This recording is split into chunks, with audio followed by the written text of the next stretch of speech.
पाण्याचं काहीच निकाल दिलेलं नाही. आम्हाला एवढंच पाहिजे फक्त पाण्याचं निकाल बघायला पाहिजे किंवा आम्हाला तिथं अडचण होते किंवा हात पाय किंवा काय घ्यायला काय तर असतेच की तिथं तसं काहीच नाही. आम्हाला काय मागणी आहे तुमची? थोडंच म्हणजे आम्हाला पाण्याचं त्यांनी असं म्हणजे काहीच केलेलं नाही गावाला.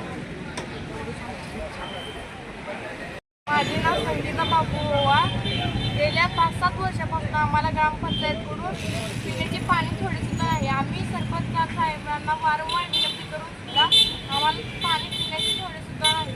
आमचा मागासवर्गीयांचा निधी यांनी हडपलेला आहे. काय मागणी आहे मग तहसीलदार तुमची?